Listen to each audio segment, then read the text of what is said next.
Pour profiter davantage de la vidéo, il est conseillé de faire une capture d'écran, répondre aux questions avant de voir la vidéo et s'il le faut, reprendre l'exercice après avoir visionné la vidéo. La lumière a une double nature, ondulatoire et corpusculaire. Nature ondulatoire, la lumière est une onde électromagnétique qui peut se propager à la vitesse c est égale à 3,10 plus 8 mètres secondes moins 1 dans le vide et à la vitesse v inférieure à c dans les milieux transparents comme l'air, le verre, l'eau, etc.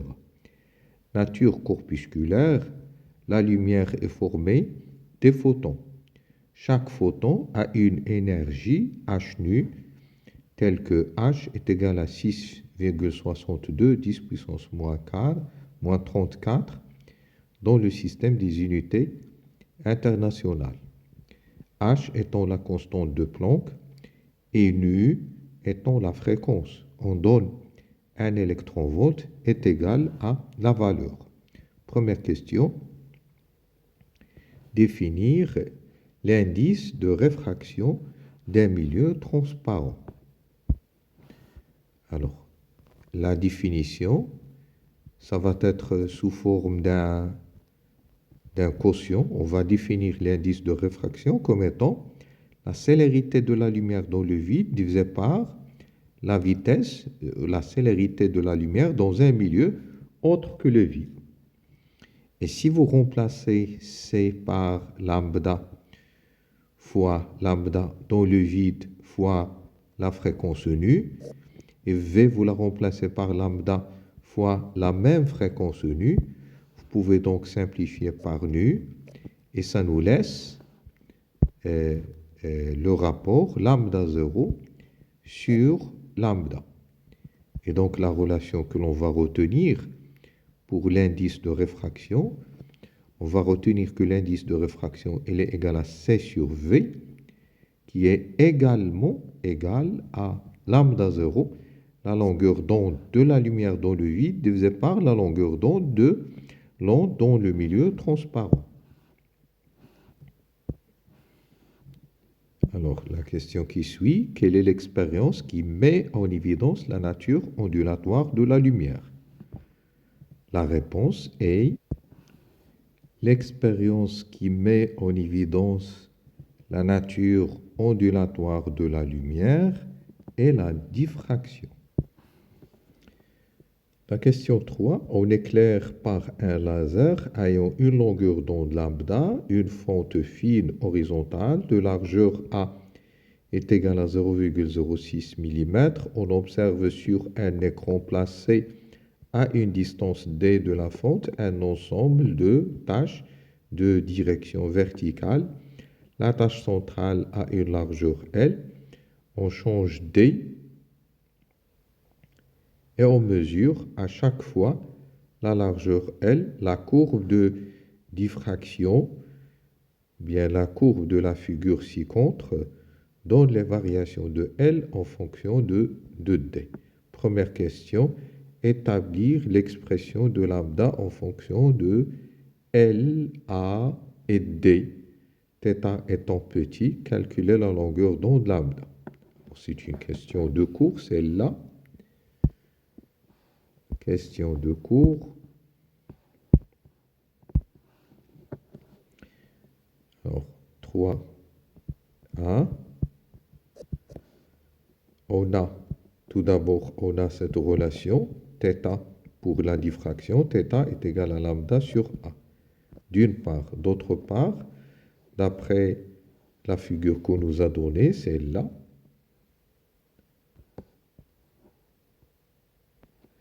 bien, d'après cette figure-là, on a tangente θ est égale à l'opposé, c'est-à-dire L sur 2, divisé par l'adjacent. L'adjacent, c'est D. Donc, c'est L sur 2D. Et parce que θ est petit, d'après l'énoncé, donc tangente θ, on peut le remplacer par θ, d'où la relation lambda sur A est égal à L sur 2D. Et puisqu'on nous a demandé d'établir l'expression de lambda, eh bien on va dire que lambda, il est égal à A fois L sur 2D.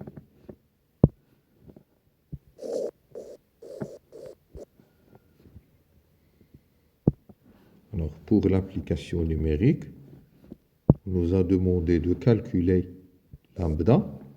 Et on va dire que lambda, elle est égale à A. Je remplace par la valeur de A.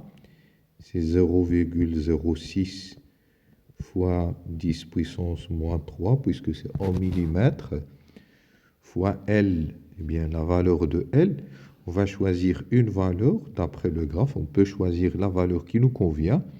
Mais, alors, le meilleur point que je peux choisir ici, c'est celui-là, puisque on arrive à lire les coordonnées exactes de ce point-là, à savoir cette valeur, c'est 1, 2, 3, 4 et 5 fois 0,8, ça fait 4 centimètres, et ce point-là,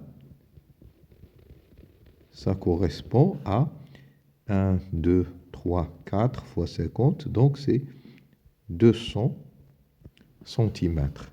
Donc, grand L, je vais la remplacer par 4 centimètres, 10 puissance moins 2, et grand D, eh bien, grand D, on va la remplacer par 200 centimètres.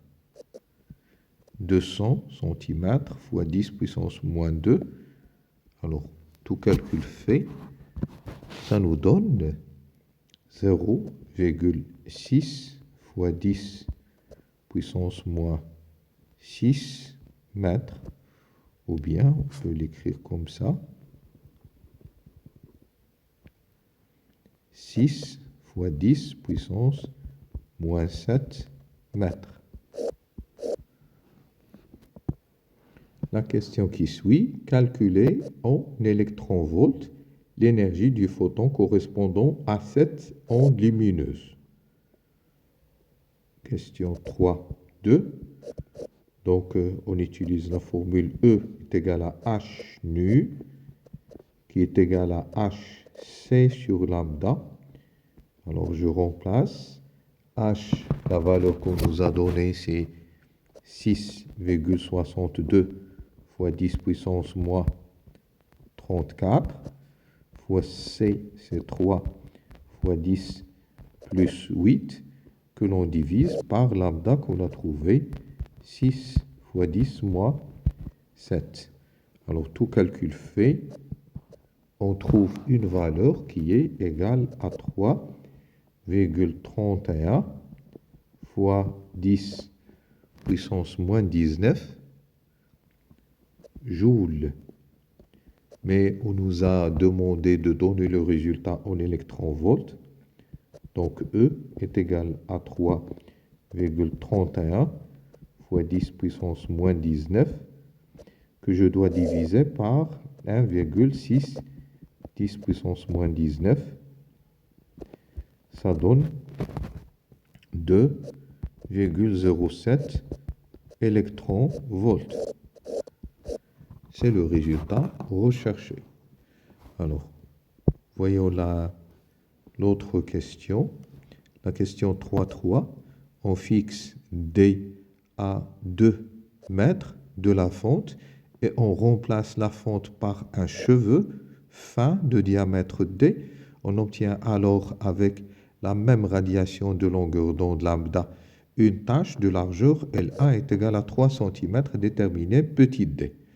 Alors, pour répondre à cette question, on utilise la même formule que précédemment, à savoir lambda sur A, et à la place de A, on va mettre D, puisqu'il s'agit du diamètre d'un cheveu, est égal à L, et cette fois-ci, c'est LA sur 2 grand D. Et ça nous permet de trouver que le diamètre D du cheveu qu'on est en train de chercher, il est égal à 2 lambda grand D sur LA. Donc 2 lambda, c'est 6 fois 10 puissance moins 7 fois grand D. On nous a donné la valeur, c'est 2 mètres sur LA, également valeur qui a été donnée, c'est 10 puissance 3 10 puissance moins 2, 3 cm, c'est-à-dire 3 10 moins 2. Donc tout calcul fait, ça nous donne une valeur qui est égale à 8 fois 10 puissance moins 5 mètres que l'on va encadrer.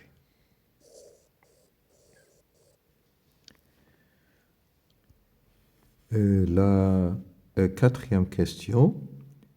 Un rayon lumineux de fréquence nu A arrive sur la face plane d'un demi-cylindre en verre transparent au point I sous une incidence I est égale à 60. Le rayon R1 se réfracte en I et arrive à l'écran vertical en un point A. On fait maintenant arriver un rayon lumineux R2 de fréquence nu 2 supérieure à nu A sur la face plane du demi-cylindre sous la même incidence. On constate que le rayon R2 se réfracte aussi au point I, mais arrive à l'écran vertical en un point B, tel que, ou bien de telle sorte que l'angle entre les deux rayons réfractés est alpha est égal à 0,563 degrés. Alors les données, l'indice de réfraction du verre pour le rayon lumineux de fréquence nu A et NA est égal à 1,626. L'indice de réfraction du verre de l'air, c'est A. Et la célérité de la lumière dans le vide, c'est 3,10 plus 8, sachant que l'indice de réfraction d'un milieu transparent est N est égal à A plus B sur lambda 0 au carré, avec A c'est minuscule et B c'est minuscule, pour ne pas les confondre avec A et B qu'on a utilisé auparavant dans l'énoncé. Donc c'est toujours A minuscule, celle-là est B minuscule. Et lambda 0, longueur d'onde dans le vide. Déterminer quel est le rayon le plus réfracté, R1 ou R2, et calculer N2, l'indice de réfraction du verre pour la fréquence nu2. Alors, donc, en réponse à cette question-là, on va partir justement de la relation de Cauchy qui nous dit que l'indice de réfraction d'un milieu, c'est A plus B sur lambda 0, c'est-à-dire lambda dans le vide au carré. Lambda dans le vide ou lambda 0, hein, lambda au carré. Alors, d'après cette formule-là, donc, rayon plus réfracté, il faut comprendre le raisonnement, rayon plus réfracté,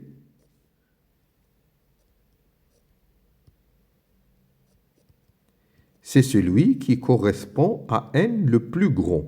N le plus grand. Et n le plus grand, d'après la formule qu'on vient de voir, n le plus grand, ça veut dire que 1 sur lambda au carré, le plus grand. Ça veut dire que c'est lambda le plus petit. Et lambda et la fréquence sont inversement proportionnelles. Donc, lambda plus petit, ça veut dire que la fréquence nu est la plus grande. Et parce que nu2 est supérieur à nu1, on va dire que R2, le rayon R2 est plus réfracté. Réfracté. Voilà. Le rayon R2 est le plus réfracté. Et donc, ça nous permet de faire, on va dire, un schéma que l'on va représenter de cette façon-là. Alors, voilà, donc on va réduire cette écriture-là.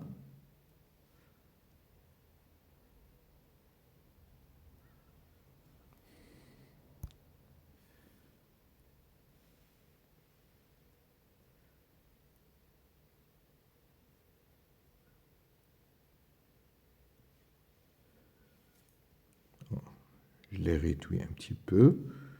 Alors, pour avoir un schéma plus grand,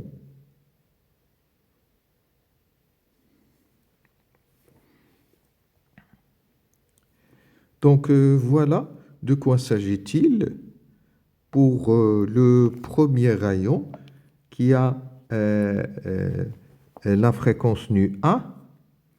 Il est moins dévié, donc on va supposer qu'il va faire ce trajet-là.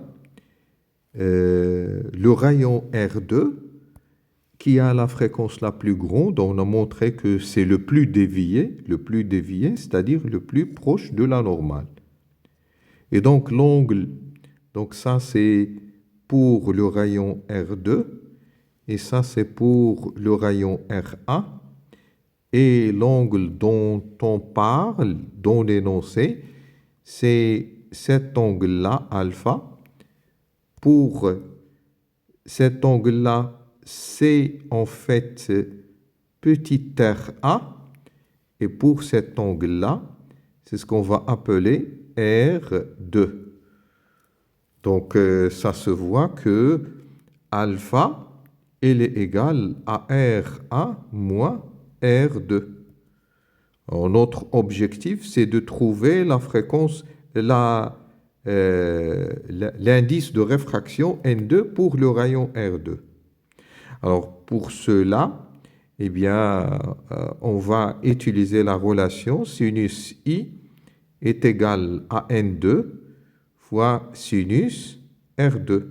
Et donc, je dois trouver R2 pour pouvoir calculer N2. Donc, N2, je vais la calculer juste à partir de cette formule-là, en disant que N2, c'est sinus de I sur sinus de R2. Alors, I, on la connaît, mais R2, on ne la connaît pas. Donc, R2, c'est en fait RA moins alpha. Donc, pour RA, on va considérer la relation sinus I est égale à NA sinus RA. C'est-à-dire que RA sinus, alors, sinus de RA est égal à sinus de I sur NA. C'est-à-dire que RA est égal à sinus moins A de sinus I sur NA. Donc maintenant, R1, je la connais, et par suite, je connais donc la valeur de R2, et je n'ai qu'à remplacer maintenant N2.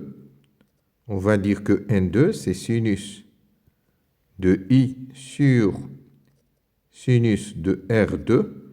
C'est donc sinus de I sur sinus de R2. Or, R2, c'est RA. R1, on l'a déjà trouvé. C'est donc sinus moins A de sinus I sur NA. Je ferme les parenthèses. Ça, c'est RA. Et je retranche l'angle alpha. Et je ferme les crochets. Il ne faut pas avoir peur de ces expressions. Il faut savoir les manipuler sans peine et sans difficulté. Sinus I, c'est sinus 60 sur sinus moins A de sinus 60 sur 1,N1, c'est 1,626 moins l'angle alpha 0,563 degrés. Alors je ferme les crochets et on doit faire la saisie correctement sur la calculatrice et ça nous donne cette valeur-là, N2 est égal à 1,652. Ça, c'est la valeur de N2 que l'on va encadrer. Et c'est tout pour cet exercice.